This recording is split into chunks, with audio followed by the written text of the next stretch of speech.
نحمده ونصلي على رسوله الكريم اما بعد فاعوذ بالله من الشیطان الرجیم بسم اللہ الرحمن الرحیم ربی اشرح لی صدری ویسر لی امری واحلل عقدۃ من لسانی یفقہوا قولی اللہم فقہنا فی الدین اللہم انا نسألک علما نافعا وعملا متقبلا ورزقا طیبا۔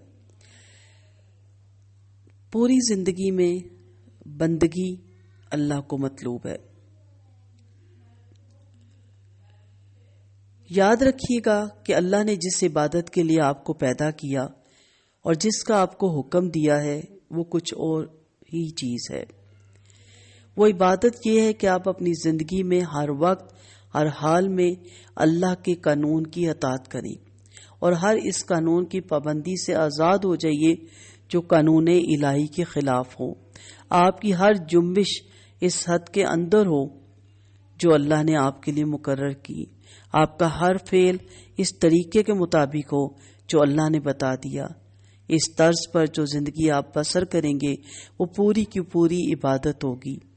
یہ ایسی زندگی ہے جس میں آپ کا سونا بھی عبادت ہے اور جاگنا بھی، کھانا بھی عبادت ہے اور پینا بھی، چلنا پھرنا بھی عبادت ہے اور بات کرنا بھی، حتیٰ کہ اپنی بیوی کے ساتھ پاس جانا اور اپنے بچے کو پیار کرنا بھی عبادت ہے۔ جن کاموں کو آپ بالکل دنیا داری کہتے ہیں وہ سب دینداری اور عبادت ہیں اگر آپ ان کو انجام دینے میں اللہ کی مقررہ کی ہوئی حدوں کا لحاظ کریں، اور زندگی میں ہر قدم پر یہ دیکھ کر چلیں کہ اللہ کے نزدیک جائز کیا ہے اور ناجائز کیا ہے، حلال کیا ہے اور حرام کیا ہے، فرض کیا چیز کی گئی اور منع کس چیز سے کیا گیا، کس چیز سے اللہ خوش ہوتا ہے اور کس سے ناراض ہوتا ہے۔ مثلاً آپ روزی کمانے کے لیے نکلتے ہیں، اس کام میں بہت سے مواقع ایسے بھی آتے ہیں جن میں حرام کا مال کافی آسانی کے ساتھ آپ کو مل سکتا ہے۔ اگر آپ نے اللہ سے ڈر کر وہ مال نہ لیا اور صرف حلال کی روٹی کما کر کھائی تو یقیناً آپ نے روٹی کمانے میں جو وقت صرف کیا حلال کی، یہ سب عبادت تھا، اور یہ روٹی گھر لا کر جو آپ نے خود کھائی اور اپنے بیوی بچوں اور اللہ کے مقرر کیے ہوئے دوسرے حقداروں کو کھلائی، اس پر آپ کو اجر و ثواب ملے گا۔ یہ سب عبادت ہے۔ آپ نے اگر راستے چلتے ہوئے کوئی پتھر یا کانٹا ہٹا دیا اس خیال سے کہ اللہ کے بندوں کو تکلیف نہ ہو تو یہ بھی عبادت ہے۔ آپ نے اگر کسی بیمار کی خدمت کی یا کسی اندھے کو راستہ دکھایا یا کسی مصیبت زدہ کی مدد کی تو یہ بھی عبادت ہے۔ آپ نے اگر بات چیت کرنے میں جھوٹ سے، غیبت سے، بدگوئی سے، دل آزاری سے پرہیز کیا اور اللہ سے ڈر کر صرف حق بات کی تو جتنے وقت آپ نے یہ بات چیت میں صرف کیا وہ سب عبادت میں شامل ہوگا۔ پس اللہ کی اصلی عبادت یہ ہے کہ ہوش سنبھالنے کے بعد سے مرتے دم تک آپ اللہ کے قانون پر چلیں اور اس کے احکام کے مطابق زندگی بسر کریں۔ اس عبادت کے لیے کوئی وقت مقرر نہیں ہے، یہ عبادت ہر وقت ہونی چاہیے۔ اس عبادت کی کوئی ایک شکل نہیں ہے، ہر کام اور ہر شکل میں اس کی عبادت ہونی چاہیے۔ جب آپ یہ نہیں کہہ سکتے کہ میں فلاں وقت اللہ کا بندہ ہوں اور فلاں وقت اس کا بندہ نہیں ہوں، تو آپ یہ بھی نہیں کر سکتے کہ فلاں وقت میں اللہ کی بندگی اور عبادت کے لیے وقف کرتا ہوں اور فلاں وقت میں اس کی بندگی اور عبادت سے نکل جاتا ہوں۔ تو میری بہنوں، میرے بھائیوں، جہاں تک میری آواز جا رہی ہے آپ کو عبادت کا مطلب معلوم ہو گیا، اور یہ بھی معلوم ہو گیا کہ زندگی میں ہر وقت ہر حال میں اللہ کی بندگی اور اطاعت کا نام عبادت ہے۔ تو اب آپ پوچھیں گے کیا نماز، روزہ، حج وغیرہ کیا چیزیں ہیں؟ اس کا مطلب یہ ہے کہ دراصل یہ عبادتیں جو اللہ نے آپ پر فرض کی، ان کا مقصد آپ کو اس بڑی عبادت کے لیے تیار کرنا ہے جو آپ کو زندگی میں ہر وقت ہر حال میں ادا کرنی ہے۔ یہ نہیں ہے مطلب کہ یہ چھوٹی عبادتیں ہیں، یہ عبادتیں اس بڑی عبادت کے لیے آپ کو تیار کرتی ہیں، یہ اس کی ایک نشانی کہہ لیں، یہ اس کا ایک جز کہہ لیں۔ نماز آپ کو دن میں 5 وقت یاد دلاتی ہے کہ آپ اللہ کے بندے ہو، اس کی بندگی آپ کو کرنی ہے۔ روزہ سال میں ایک مرتبہ پورے 1 مہینے تک آپ کو اسی بندگی کے لیے تیار کرتا ہے۔ زکوٰۃ آپ کو بار بار یاد دلاتی ہے یہ مال جو آپ نے کمایا یہ خدا کا عطیہ ہے، اس کو صرف اپنے نفس کی خواہشات پر صرف نہ کر دو بلکہ اپنے مالک کا حق ادا کرو۔ حج دل پر خدا کی محبت اور بزرگی کا ایسا نقش بٹھا دیتا ہے کہ ایک مرتبہ اگر وہ بیٹھ جائے تو تمام عمر اس کا اثر دل سے نہیں جاتا۔ اسی لیے کہتے ہیں نا کہ حج وہی حج مقبول ہے جس کے بعد آپ کی زندگی بدل جائے۔ ان سب عبادتوں کو ادا کرنے کے بعد اگر آپ اس قابل ہو گئے کہ آپ کی ساری زندگی اللہ کی عبادت بن جائے تو بلا شبہ آپ کی نماز نماز ہے اور روزہ روزہ ہے، زکوٰۃ زکوٰۃ ہے اور حج حج ہے۔ لیکن اگر یہ مقصد پورا نہ ہوا تو محض رکوع اور سجدہ کرنے اور بھوک پیاس کے دن گزارنے اور حج کی رسمیں ادا کرنے اور زکوٰۃ کی رقم نکال دینے سے کچھ حاصل نہیں۔ ان ظاہری طریقوں کی مثال تو ایسی ہے جیسے ایک جسم کہ اگر اس میں جان ہے اور وہ چلتا پھرتا ہے اور کام کرتا ہے تو بلا شبہ ایک زندہ انسان ہے، لیکن اگر اس میں جان ہی نہیں تو ایک مردہ لاش ہے۔ مردے کے ہاتھ پاؤں آنکھ ناک سبھی کچھ ہوتے ہیں مگر اس میں بس جان نہیں ہوتی، اس لیے آپ اسے مٹی میں دبا دیتے ہیں۔ اسی طرح اگر نماز کے ارکان پورے ادا ہوئے، روزے کی شرطیں پوری ادا کر دی مگر اللہ کا خوف، اس کی محبت اور اس کی وفاداری اور اطاعت نہ ہو جس کے لیے نماز اور روزہ فرض کیا گیا تو وہ بھی ایک بے جان چیز ہوگی۔ تو اس لیے آگے بڑھتے ہیں اور دیکھتے ہیں کہ اب ہمیں ہماری نماز اور ہمارے باقی ارکان ہمیں کیا سکھائیں گے۔ آپ کو عبادت کا مفہوم تو اچھی طرح معلوم ہو گیا، بندگی۔ اور جب آپ اللہ کے بندے ہی پیدا ہوئے ہیں تو آپ کسی وقت کسی حال میں بھی اس کی بندگی سے آزاد نہیں ہو سکتے۔ آپ چند گھنٹوں کے لیے اللہ کے بندے نہیں ہو سکتے، آپ ہمیشہ کے لیے اللہ کے بندے ہیں۔ آپ اس کی بندگی سے آزاد نہیں ہو سکتے، آپ تو اللہ کے پیدائشی غلام ہیں، اس نے آپ کو اپنی بندگی کے لیے پیدا کیا، لہٰذا آپ کی ساری زندگی اس کی بندگی میں صرف ہونی چاہیے، ایک لمحے کو بھی اس سے غافل نہیں ہونا چاہیے۔ میں آپ کو پہلے یہ بتا چکی ہوں کہ عبادت کے معنی دنیا کے کام کاج سے الگ ہو کر ایک کونے میں بیٹھ جانے اور اللہ اللہ کرنے کے نہیں ہے، یہ تو حاضری کا وقت ہے، اپنے فجر سے زور تک کی کارکردگی بتانے کا وقت ہے، زور سے اثر تک کارکردگی بتانے کا وقت ہے۔ یہ تو اللہ کو بتانا ہے کہ ہاں اللہ تعالیٰ جو میں نے فجر میں پڑھا، آپ کے ساتھ وعدہ کیا وہ میں نے نبھایا۔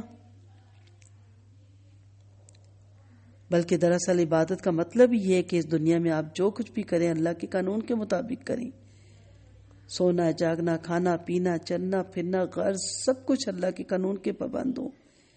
اپنے گھر میں بہن بھائیوں سے رشتہ داروں کے ساتھ اس طرح پیش آئیں جس طرح اللہ نے حکم دیا۔ جب اپنے دوستوں میں ہنسیں اور بولیں اس وقت بھی آپ کو خیال رہے کہ آپ اللہ کی بندگی سے آزاد نہیں ہیں۔ جب آپ روزی کمانے کے لیے نکلیں اور لوگوں سے لین دین کریں اس وقت بھی ایک ایک بات اور ایک ایک کام میں اللہ کے احکام کا خیال رکھیں اور کبھی اس کی حد سے نہ بڑھیں۔ یہی بندگی ہے۔ جب آپ رات کے اندھیرے میں ہوں اور کوئی گناہ اس طرح کر سکتا ہے کہ دنیا میں کوئی آپ کو دیکھنے والا نہ ہو، اس وقت بھی آپ کو یاد رہے اللہ آپ کو دیکھ رہا ہے۔ اور ڈرنے کے لائق وہ ہے نہ کہ دنیا کے لوگ جب آپ جنگل میں تنہا جا رہے ہوں اور وہاں کوئی جرم اس طرح کر سکتے ہوں کہ کسی کو پتہ نہ لگے، اس وقت بھی یاد رکھیں کہ اللہ دیکھ رہا ہے۔ جھوٹ میں، بے ایمانی میں، ظلم میں آپ کو فائدے نظر آ رہے ہیں لیکن آپ جانتے ہیں اس سے اللہ ناراض ہوتا ہے، آپ اس کی ناراضگی مول نہ لیں، آپ نقصان اٹھا لیں تاکہ اللہ خوش ہو۔ بس دنیا کو چھوڑ کر کونوں اور گوشوں میں جا بیٹھنا اور تسبیح ہلانا عبادت نہیں بلکہ دنیا کے دھندوں میں پھنس کر اللہ کے قانون کے مطابق زندگی گزارنے کا نام عبادت ہے۔ ذکر الہی کا مطلب یہ نہیں کہ زبان پر اللہ اللہ جاری ہو۔ اسی لیے میں ہمیشہ کہتی ہوں کوئی تعداد مقرر نہیں ہے، اور میں نہیں، یہ علماء کہتے ہیں۔ یہ جو ہم نے چند تعدادیں مقرر کر لی اس کا کوئی دین سے تعلق نہیں، بلکہ اصل ذکر الہی یہ ہے کہ دنیا کے جھگڑوں اور بکھیڑوں میں پھنس کر بھی آپ کو خدا یاد رہے۔ جو چیز اللہ سے غافل کرنے والی ہے ان میں مشغول ہو اور پھر اللہ سے غافل نہ ہو، یہ کیسے ہو سکتا ہے؟ آپ دنیا کی مشغولیت میں رہ کر اللہ کو یاد رکھیں۔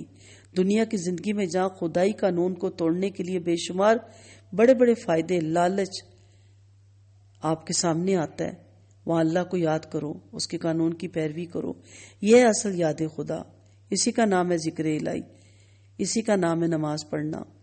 قرآن مجید میں اللہ تعالیٰ فرماتے ہیں فَإِذَا قُضِيَتِ الصَّلَاةُ فَانتَشِرُوا فِي الْأَرْضِ فَابْتَغُوا مِنْ فَضْلِ اللَّهِ وَاذْكُرُوا اللَّهَ كَثِيرًا لَعَلَّكُمْ تُفْلِحُونَ.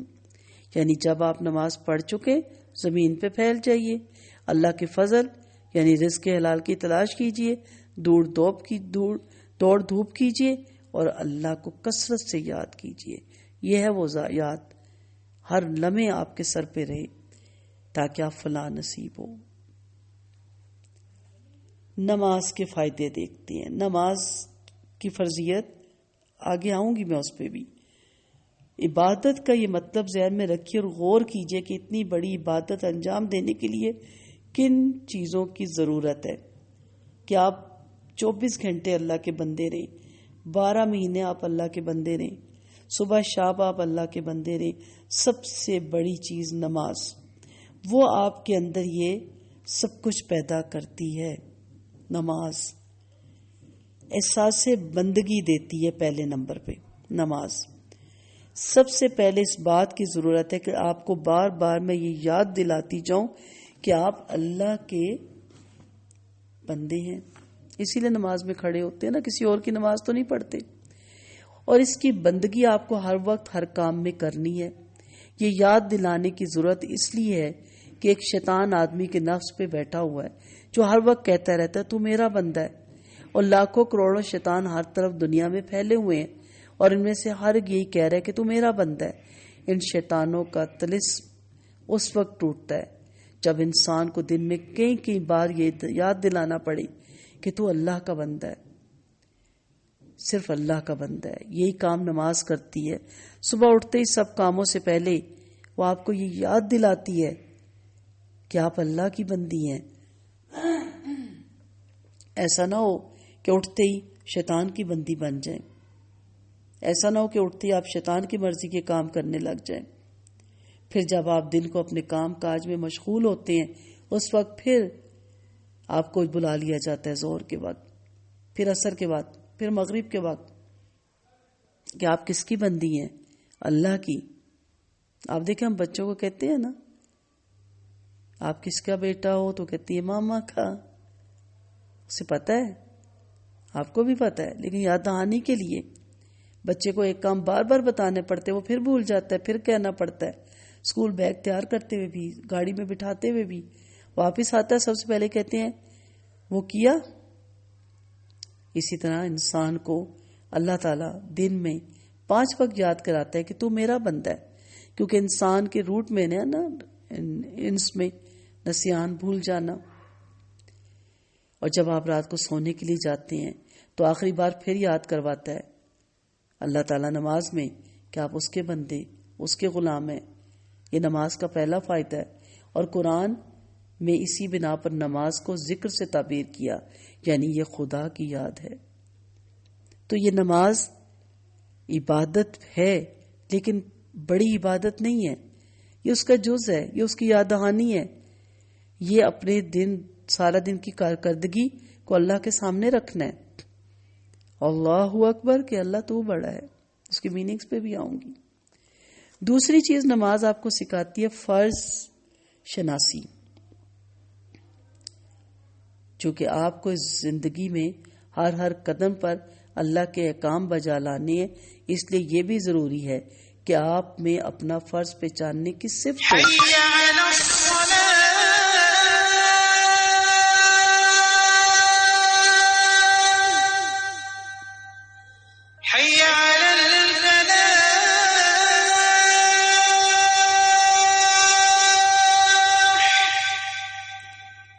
اللہ اکبر. دیکھیں اللہ کی شان. نماز ہی پہ درس ریکارڈ کر رہی ہوں اور عصر کی اذان کا وقت ہو گیا اور ساتھ ہی میں نے اس میں لگایا ہوا الارم وہ بج پڑا. تو کیا بتاتا ہے نماز؟ آپ کو کیا بتاتی ہے؟ فرض شناسی، کہ آپ اپنا فرض پہچانیے. اس کے ساتھ آپ کو اپنا فرض پوری ثابت قدمی سے انجام دینے کی عادت بھی ہو۔ جو شخص یہ جانتا ہی نہ ہو کہ فرض کے معنی کیا ہیں تو وہ تو کبھی احکام کی اطاعت کر ہی نہیں سکتا، اور جو شخص فرض کی معنی تو جانتا ہو مگر اس کی تربیت اتنی خراب ہو کہ فرض کو فرض جاننے کے باوجود اسے ادا کرنے کی پرواہ نہ کرے، اسے کبھی یہ امید نہیں رکھی جا سکتی کہ رات دن کے 24 گھنٹوں میں جو ہزاروں احکام اسے دیے گئے ہیں ان کو یہ انجام دے گا۔ تو نماز 5 وقت جو آپ فرض کے لیے اٹھتے ہیں، وضو کرتے ہیں، فرض شناسی کی آپ کو تربیت کرتی ہے۔ تیسری چیز، نماز آپ کو اطاعت سکھاتی ہے۔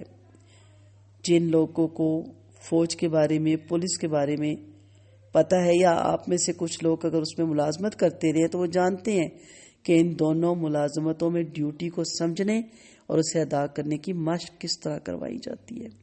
رات دن میں کئی بار بگل بجایا جاتا ہے، کئی بار ایک جگہ حاضر ہونے کے لیے اچانک الارم بج جاتا ہے اور ان سے قواعد کی پابندی کروائی جاتی ہے۔ یہ سب اس لیے ہوتا ہے کہ ان کو حکم بجا لانے کی عادت ہو، اور ان میں سے جو لوگ ایسے سست اور نالائق ہو کہ بگل کی آواز سن کر بھی گھر بیٹھے رہے اور قواعد کے مطابق حرکت نہ کرے، انہیں پہلے ہی اس میں ایکسرسائز میں ہی نکارہ سمجھ کر ملازمت سے علیحدہ کر دیا جائے۔ بس اسی طرح نماز بھی دن میں 5 وقت بگل بجاتی ہے تاکہ اللہ کے سپاہی اس کو سن کر ہر طرف سے دوڑے چلے آئیں اور ثابت کریں کہ وہ اللہ کے احکام کو ماننے کے لیے ہر وقت تیار ہیں۔ جو مسلمان اس بگل کو سن کر بھی بیٹھا رہتا ہے اور اپنی جگہ سے نہیں ہٹتا، وہ دراصل یہ ثابت کرتا ہے کہ وہ یا تو فرض کو پہچانتا ہی نہیں، یا اگر پہچانتا ہے تو وہ اتنا نالائق اور نکارا ہے کہ خدا کی فوج میں رہنے کے قابل ہی نہیں۔ اس بنا پر نبی کریم صلی اللہ علیہ وسلم نے فرمایا کہ جو لوگ اذان کی آواز سن کر اپنے گھروں سے نہیں نکلتے، میرا جی چاہتا ہے کہ جا کر ان کے گھروں میں آگ لگا دوں۔ تو میری بہنوں اور بھائیوں، گھروں میں آگ تو لگی ہوئی ہے۔ نماز سے دوری اور اس کے بعد سارا دن اس کی بندگی سے غفلت، گھر گھر میں پھوٹ ہے، گھر گھر میں بیماریاں، گھر گھر میں لڑائیاں، گھر گھر میں طلاقیں۔ یہ سب کیا ہے؟ آگ ہی تو لگی ہوئی ہے۔ بچوں کا نافرمان ہونا، عورتوں کا سرکش ہونا، مردوں کا بے حیا ہونا، شراب اور جوئے میں انوالو ہونا، لواطت میں چلے جانا، زنا میں چلے جانا، اور کیسے آگ لگتی ہے؟ یہ دنیا دوسری آگ تو اتنا نقصان نہیں دیتی، بس جلا کے بھسم ہی کرتی ہے نا، لیکن یہ گناہوں کی آگ کہاں پہنچاتی ہے؟ اور یہی وجہ ہے کہ حدیث میں نماز کو کفر اور اسلام کے درمیان وجہ تمیز قرار دیا گیا۔ بس نماز ہی، باقی چیزوں میں بھی کفر اور اسلام میں تمیز ہے۔ کافر اور مسلمان ایک دوسرے سے فرق ہوتا ہے۔ عہد رسالت اور عہد صحابہ میں کوئی ایسا شخص مسلمان نہیں سمجھا جاتا تھا جو نماز کے لیے جماعت میں حاضر نہ ہوتا تھا، حتیٰ کہ منافقین بھی جنہیں اس امر کی ضرورت ہوتی تھی کہ ان کو مسلمان سمجھا جائے، اس امر پر مجبور ہوتے تھے کہ نماز با جماعت میں شریک ہوں۔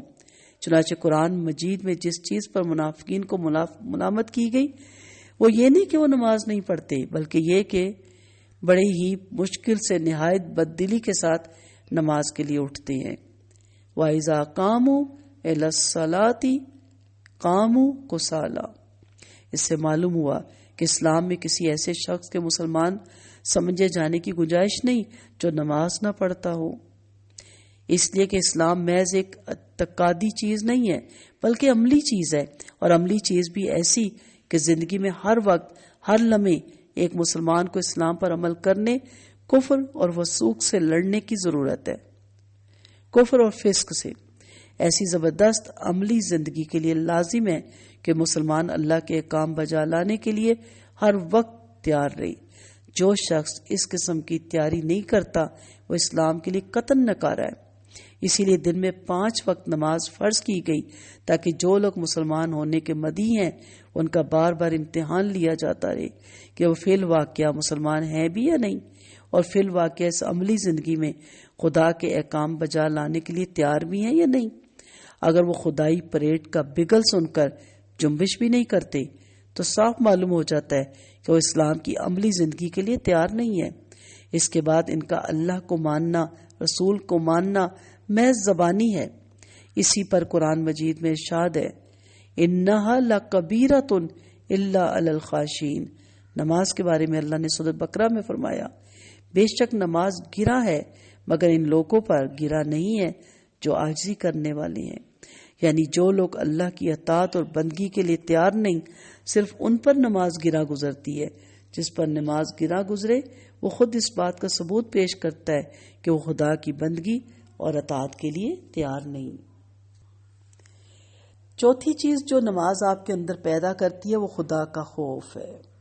جو چیز خدا کا خوف ہے، جس کے ہر آن دل میں تازہ رکھنے کی ضرورت ہے، مسلمان اسلام کے مطابق عمل کر ہی نہیں سکتا جب تک اسے یہ یقین نہ ہو کہ خدا ہر وقت ہر جگہ اسے دیکھ رہا ہے، اس کی ہر حرکت کا اللہ کو علم ہے۔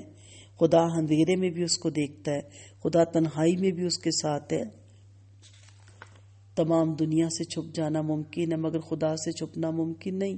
تمام دنیا کی سزاؤں سے آدمی بچ سکتا ہے مگر خدا کی سزا سے بچنا ممکن نہیں۔ یہی یقین آدمی کو اللہ کے احکام کی خلاف ورزی سے روکتا ہے۔ اسی یقین کے زور سے وہ حلال اور حرام کی ان حدود کا خیال رکھنے پہ مجبور ہوتا ہے جو اللہ نے زندگی کے معاملات میں قائم کی۔ اگر یہ یقین کمزور ہو جائے تو مسلمان صحیح معنوں میں مسلمان کی طرح زندگی بسر کر ہی نہیں سکتا۔ اسی لیے اللہ نے دن میں 5 وقت نماز فرض کی ہے تاکہ وہ اس یقین کو دل میں بار بار مضبوط کرے۔